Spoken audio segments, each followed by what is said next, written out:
Hey, it's Mike at Cross Country Mortgage. It's time for your Monday morning mortgage update for the week of October the 9th. Hope everybody had a fantastic weekend. I had a great weekend. It was nice, warm weather. Got on my mountain bike a lot this weekend. I went to a party with some friends, got to connect with old friends, meet some new ones, and also did my first night ride of the season. Yes, it's night ride season. It's getting darker earlier. The weather's cooler. Went out with a bunch of friends. Beautiful shot of the city lights of Redding. Hey, and if you're a mountain biker and you have lights and you want to do some night riding, let me know. I'll connect you with our group. We'd love to have some good company and fellowship. So I always try to give you tools, tips, tactics, things are happening in the market so you can have intelligent conversations with your buyers and your sellers and then give them some insight about what they should do. Should they buy or should they sell? So let's talk about what happened last week. Let's go to the chart here. I want to show you visually what's been happening in the market. So this is a representation of just of the last quarter of the trading of mortgage-backed securities in the bond market. And when we see this chart go up, we see these green candlesticks, and each one of these represent 1 day of trading. That means money's flowing into the bond market and mortgage rates are going down. When we see the downward trend or red candlesticks, that means money's flowing out of the bond market. Nobody wants to buy mortgage-backed securities, which is where mortgage rates are determined.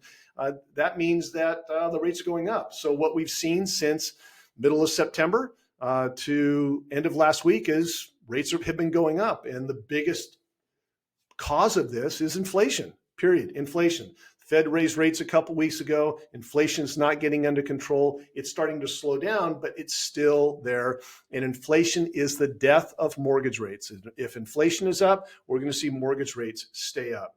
So last week, we saw an 80 plus basis point sell-off, meaning that if I quoted you a rate and there was no points on that rate on Monday, on Friday, that same rate now costs you 0.8 in a discount point, almost a full point to get the same rate.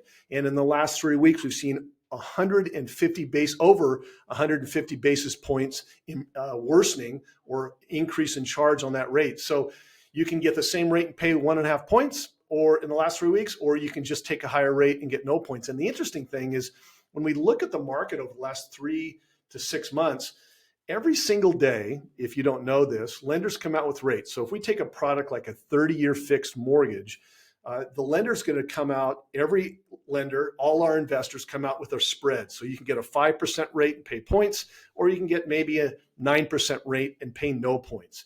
You have that option as a buyer. You have that option to pick your rate. However, we can't find rates. I don't have rates that have no points, and nobody else does either. We all get our money from basically the same people. And there's just not an appetite to buy mortgage-backed securities right now. So it's very expensive and there's liquidity in the market, and every rate basically has some form of a discount point being charged to it. And that's a conversation we're having with all of our buyers right now when we're quoting rates.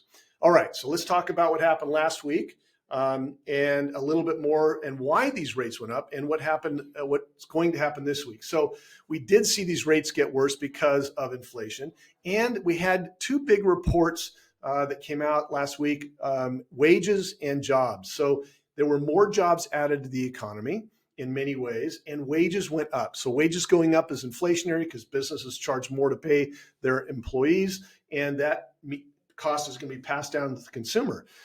So an interesting dynamic is there's a lot of jobs that need to be filled, but nobody's filling them. People aren't applying to these jobs. So what companies are doing now is they're going to their competitors and they're stealing or getting employees from their competitors. And to get that and to make that happen, they have to charge or pay more to get talent from somebody else.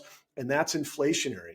So let's talk about jobs. There was two big reports that came out last week that I talked about, ADP and non-farm payroll. So the ADP report said that there were jobs added, but not that many. And it's a report that actually is data that shows this is what was added, is factual data. The non-farm payroll is a survey. It's an opinion of people that are surveyed, businesses that are surveyed. And there's been a lot of insight from economists and from the bond traders that say that non-farm payroll is not accurate because it doesn't match ADP. It's way off. It's been showing more jobs have been added than everybody thinks have been added, and that non-farm payroll survey results, the numbers have been manipulated by the current administration. Well, last week showed a huge difference where the non-farms showed a bunch of jobs. ADP didn't show as many. And this is in light of the UAE strike, which is having an impact, and that the economy is starting to slow. We're starting to see some signs of it. And so what happened on Friday is there was over 100 basis point sell-off when the non-farm payroll came out. And then everybody started to dive in and realize that, hey, these numbers probably aren't accurate, and we got a nice rebound back. So it could have been worse. But this is something that we need to pay attention to moving forward. Are these numbers really accurate? Are we adding all these jobs when there's a lot of other data that really doesn't support that? Okay, so what's going to affect the market this week? Two things. We're going to be looking at inflation and Fed speak. So two big reports coming out this week, the CPI and the PPI, Consumer Price Index, Producers Price Index. These are inflationary reports that come out every month. The CPI is going to say, what are we all paying to buy stuff? And the PPI is what are businesses paying to buy their products, which they'll pass that cost on to us.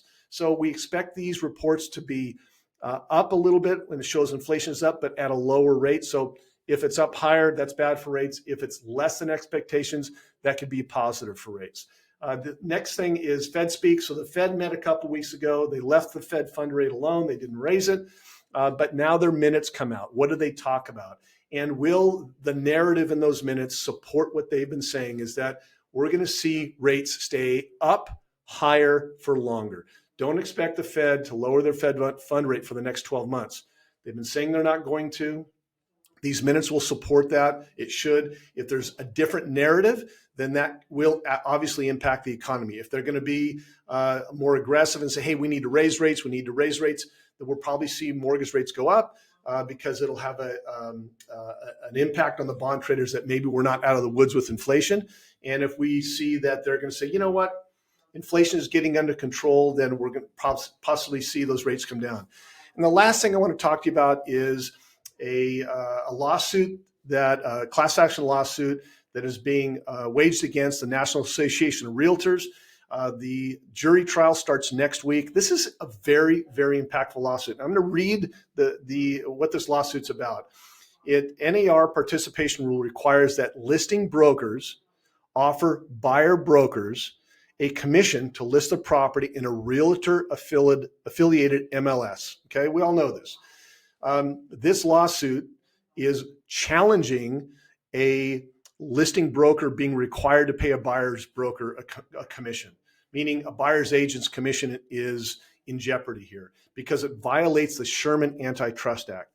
Now, you could say that doesn't make sense. That's crazy. You know, everybody has a choice. It's all negotiable. Yes. However, Anywhere Real Estate last month, a huge national real estate company, settled for $86 million in this lawsuit. RE/MAX last month settled for $56 million in this lawsuit. They didn't fight it. They just settled and said, yeah, you know, we're going to settle. Maybe they didn't admit that they were wrong, but they didn't want to fight it in court. And the NAR last week, at the end of last week, said, we're now not going to require our brokers to pay buyers brokers a commission. They can list a property at a 0% commission to be paid out. So I don't know where this is going to land as far as how it's going to impact the buyer's commission, but you need to pay attention to this, get ahead of it, develop some strategies as to how we're going to deal with this. And the lawsuit starts next week. So pay attention to it. It's a big, big deal.